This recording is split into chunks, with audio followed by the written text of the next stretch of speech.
What's up, guys? In this video, we'll be going over the This Week at Bungie post for May 3rd of 2018, and obviously, Warmind is literally right around the corner, so Season 3 will make all players more powerful and give them new ways to earn some glory and valor, which are the new Crucible rank playlist, and then you also have Expansion 2, which will send you Starside in search of new activities, new lore, new challenges, and new loot. If you haven't seen, Bungie made some posts previously. It's been kind of like, oh, the little comic that they actually brought out. So this is the first episode of Warmind. You can actually go read that. I'm pretty sure that's out. But they also have some interesting stuff about Mars from a bunch of different perspectives. Like this photo is actually of Rasputin, but you also get to talk about the 5 original like worm gods and stuff like that of the Hive. You get to talk about Zavali, you get to talk about Tyra Khan, you get to talk about Anna Bray a little bit as well. There's some narrative pieces. You gotta check it out in this link right here if you want to check that stuff out as well. And if you do want to check out this content, I'm pretty sure there's a link for it down here as well. They also have some Bungie developer insights. So this video is on Exotics and the Crucible. I actually did this video 2 videos ago. Highly recommend watching it. I have some good footage there as well. And then this one from today, the Bungie developers insight on Warmind. I did a video about that earlier today. It's just basically like what we're going to be doing, new activities, some new things to explore, some new lore and whatnot, which is pretty awesome. So this upcoming patch is going to be Destiny Update 1.2.0, and this is going to be some of the stuff that they're going to be bringing in. It's not all of them, it's just a preview of what's going to be coming in. So right here, as a short-term solution, vault space has been increased from 200 to 300 items. Multi-emote is here. You can now configure all 4 emote options with player-selected emotes. The entire emote collection is now always available for you, for convenient swapping. So basically the emote kiosk is going to be in the, I would say, your player page or whatever it is. It's not like in the tower or anything like that. Items in the email collection have been removed from the vault and is no longer needed. Oh, I just said that. Okay. Guided Games will now feature a Leviathan guide emblem that tracks the number of raid encounters and raids a player has completed as a guide. This emblem awards a unique aura for 14 days after a player completes a raid as a guide. Once a week while the aura is active, guiding a raid to completion grants 1 bright engram. So you can get an extra bright engram out of this raid. That's pretty awesome. I'm glad they're actually bringing in something that actually helps out guided games. I know a lot of players don't usually do guided games. I know my clan specifically, they kind of do it a little bit, kind of helps some people out, just keep the rating up and whatnot, make sure we have a 5 out of 5. But other than that, like, it's not really used for the raid a lot, so I'm glad they're bringing that in. A new inventory category has been created that will contain pursuit tracking items such as those exotic quest items in the pursuits category specific to each character and not shared across the account. So you don't have to carry those quests in your, I would say, weapon slots anymore. They actually have their own little thing right below shaders. It's pretty awesome. So in-game audio settings, sliders between 1 and 10 were added or revised. So sound effects volume, dialogue, cinematics, music, and chat volume have all been, you can actually go in and individually change those, which is awesome. Weekly lockouts for raid and raid layer rewards are now class-based. Players running multiple characters of the same class will receive rewards only the first time they run the raid or the raid layer in a given week. Okay. So they're now class-based. Got it. Okay. Fix an issue with collections where event emblems would not show up unless players own Curse of Osiris. Then fix an issue where players would encounter a black screen upon loading into the tower. And then fix an issue where Cade was offering only 1 treasure map for Mercury. That was kind of weird. I'm glad they're going to be fixing that in the patch notes coming out. Obviously, they're going to have a lot more to come on May 8th. Next section basically just goes over the exotic sandbox. They're going to be going over some weapons. Obviously, in the past few weeks, we've actually seen some previews for those new weapons. So I'm not going to go into every single detail, but I will be going over the weapons. So Risk Runner, we have an Arc Conductor increased resistance to incoming arc damage by 50%. So essentially, you get a shield of 50% if you're hit with arc damage. So you're taking half the damage. It also applies in the Crucible. Arc Conductor can now activate when the weapon is stowed, but damage resistance will only work when the weapon is in your hands. This has already a strong gun for PvE. We're hoping these changes give it a place in some interesting Crucible loadout strategies and counters. So let's check it out right here real quick. I actually had this preview play in a previous video, but as you can tell, he's getting shot with an arc weapon. Damage increase already. Gets hit with arc again. The arc conductor resets itself. Fries that one guy down. He actually doesn't kill this guy. It is the guy with the scout rifle, but still, the magazine is being reloaded. He is being hit with arc right now, and you just melted him. So there's a huge damage increase coming to Risk Runner, which is pretty awesome. So sweet business. Very short. If you run this gun, you probably just want to shoot forever. We gave it capped ammo inventory of 999, and it's not forever, but it's a lot. So in this clip, somebody actually has the Lunafaction boots on, and actually the Titan actually has on the chest armor piece where you actually get the thing reloaded constantly. So just watch this thing. If you watch the ammo down there, it goes from like 99, like it doesn't go below 90 for a while just because the Lunafaction boots and the chest armor that's applied. That's freaking ridiculous. Like, how is it still firing? Now, see, now it just dropped below 60. Now it's back up to 90. See? Like, what the heck? Completely dropped that guy. And the mag is still being reloaded. That is nuts. So, next is Darcy. Actually, I haven't seen this one yet, but Darcy rifle now grants 4 times once locked on a target. Exact scaling depends on activity, difficulty, light level, delta, etc. It should take a master strategist to figure out how this will benefit you in PvE. Any Crucible combatant snipers will also want to give this gun a try. It's got a 7-round magazine now, reduced zoom for closer engagements, and an aim assist stat returned to be more generous when you have locked down a target, yet for better results while drag sniping. So I really like drag sniping. This is actually a PvE footage right here. You can actually see that the mag size down there is actually 7, and once you get the what is it called?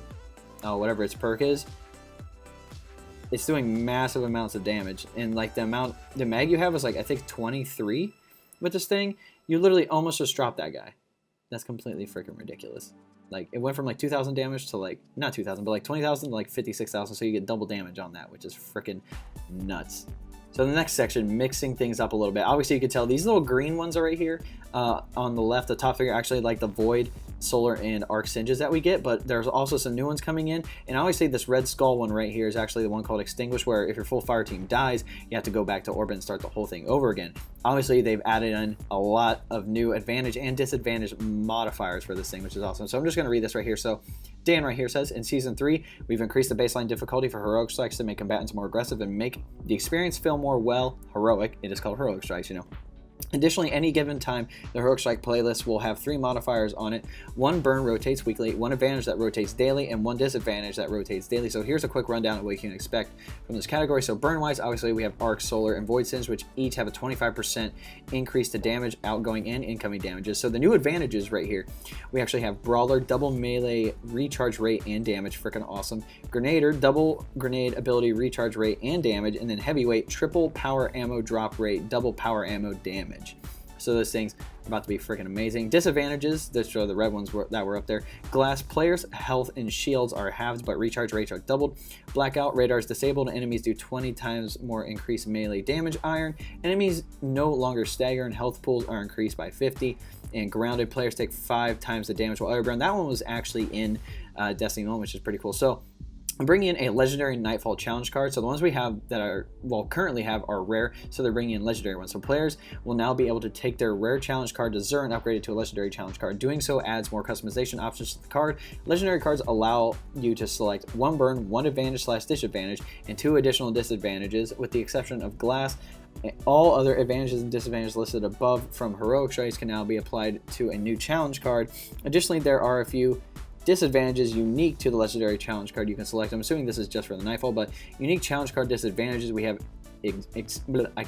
Extinguish, return the fire unit aura after wipe, which is what we have now. We have Famine, ammo drops reduced by 50%. Match game, players must match their damage type to the enemy shield type. That was from Destiny 1, hated that thing. Attrition, health regen is slowed greatly and enemies drop health orbs, which we've had them before. And momentum, which we've had before. Health regens only when the player is moving. So you can tell right here, 5 of Swords. You can tell it's legendary by, I would say, the little challenge card thing right there. And obviously, they picked 2 advantages and then 2 disadvantages right here. It looks like they picked the Void Singe and then one of the ammo ones, I forget what it's called. They have Extinguish and Grounded. So we're going to have a lot more diversity when it comes to Nightfall and Heroic Strikes, which is awesome. So Nightfall scores. So the scores have actually changed to earn emblem variants, auras, and the token reward bonus and all that. So it's now 30k, 60k, 110k, and 200k. Previously, I'm pretty sure it was 40, 60, 80, and you were able to earn, like, you had a high chance of earning this stuff after 80. Now, since people are able to hit really high scores in this thing, and considering we're going to be able to hit higher scores with all these advantages and disadvantages adding onto the multiplier, we'll definitely be able to hit 200k and potentially get whatever the awesome, like, unique rewards are that come with the Nightfall. So speaking of that, last week's Agarn World Nightfall, here are the top scores. So it looks like top score, we have 331,000, almost 332,000. The second place guy is down by like 20,000. Next guy below that, again, down about 20,000 points. So these are actually pretty close, and it's kind of cool that since people are hitting 200k, like, clearly these are over 200k, and I'm assuming it's going to be a lot easier for people to hit, like, at least over 100k easily. So these Nightfall scores are probably about to go up dramatically. The next section is Prismatic Matrix. Eververse is changing, ladies and gentlemen. So it's going to be a little different when you actually go into Eververse. There's going to be this thing called the Prismatic Matrix. It's going to be debuting in Season 3. Essentially, it's going to give more players control over how they earn Eververse items, offer a more predictable path each week that guarantees access to specific items, and drop for your duplicate items. So right here, at release, the Prismatic Matrix will feature 10 Eververse items from Season 3 each week. It is active. Each item with a Prismatic Matrix is on a knockout list, which means every player is guaranteed to receive all the items for a given week by the 10th activation. Earning these items via Bright Engrams, Bright Dust, or previous Matrix activations will knock rewards off the list. In turn, each activation guarantees a player an item that they have never previously acquired. So essentially, you can earn all of these things without earning double of them. I know in this past expansion, I've earned double sparrows, double ships, a lot of ghosts that have been the same.